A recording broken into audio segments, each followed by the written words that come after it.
सिर पर मुरेठा, बागी तेवर, चारों तरफ पुलिस का घेरा। ये वही नरेश मीणा है जिसके थप्पड़ की गूंज ने राजस्थान की सियासी जमीन को हिलाकर रख दिया है।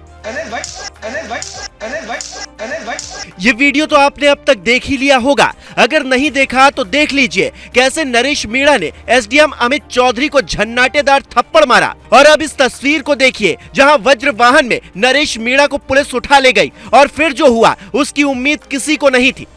लोग सड़कों पर उतर आए, जमकर नारेबाजी हुई, गाड़ियां जलाई गई, टायर फूके गए, आगजनी के बीच पत्थरबाजी भी हुई। हालात पर काबू पाने के लिए पुलिस ने भी जमकर लाठियां भांजी, उपद्रवी समर्थकों की गिरफ्तारी भी हुई। कुल मिलाकर इस वक्त टोंक के हालात काफी नाजुक हो चले हैं। लेकिन पिछले 24 घंटे में जो हुआ उसके पीछे की असल कहानी क्या है? ऐसा क्यों हुआ? क्या इसके पीछे कोई राजनीतिक मकसद छिपा है? क्या इसकी प्लानिंग पहले से हो चुकी थी? और क्या इसके पीछे कांग्रेस का हाथ है? दरअसल नरेश मीणा कांग्रेस के ही बागी नेता हैं। पूर्व डिप्टी सीएम सचिन पायलट के करीबी और बड़े समर्थक के तौर पर अब तक उनकी पहचान रही है। लेकिन टिकट के खेल में कांग्रेस से नरेश मीणा का रिश्ता बिगड़ गया। उन्होंने निर्दलीय उम्मीदवार के तौर पर पर्चा भरा तो सियासी हलचल मच गई।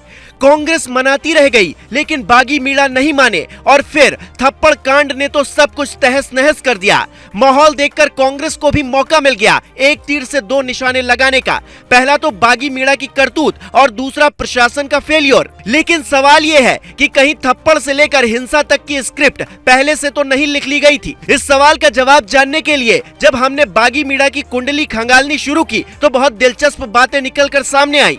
आपको ये जानकर हैरानी होगी कि राजस्थान यूनिवर्सिटी का पूर्व छात्र संघ अध्यक्ष नरेश मीणा राजनीति में बहुत जल्दी अपना नाम बनाना चाहता है। पहले तो कांग्रेस के छात्र संगठन एनएसयूआई का वो नेता हुआ करता था, लेकिन बाद में मीणा किरोड़ी लाल की शरण में चला गया और एनसीपी ज्वाइन कर ली।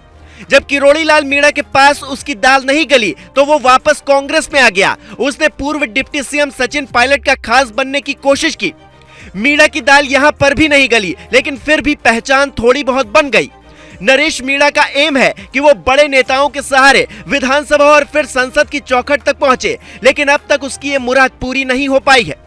नरेश मीणा का अच्छा खासा आपराधिक बैकग्राउंड भी है। उसके खिलाफ जयपुर, बारा और दौसा समेत कई जिलों में दर्जनों केस दर्ज हैं। सोशल मीडिया पर वायरल हो रही मीणा की क्राइम कुंडली में कुल 23 मामले बताए गए हैं, जिसमें से 7 मामलों में गिरफ्तारी होना बाकी है, जबकि 16 केसेस ऐसे हैं जो कोर्ट में चल रहे हैं। बीते रोज देवली उनियारा में हुए उपद्रव में भी नरेश मीणा के खिलाफ 4 केस और दर्ज हो गए हैं।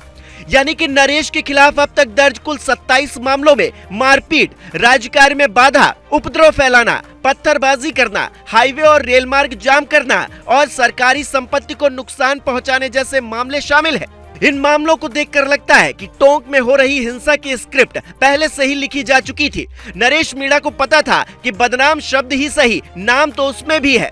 शायद इसीलिए उसने जानबूझकर एसडीएम को थप्पड़ मारा। उसे पता था कि ये करके वो बड़ा बवाल कर देगा और ऐसा हुआ भी।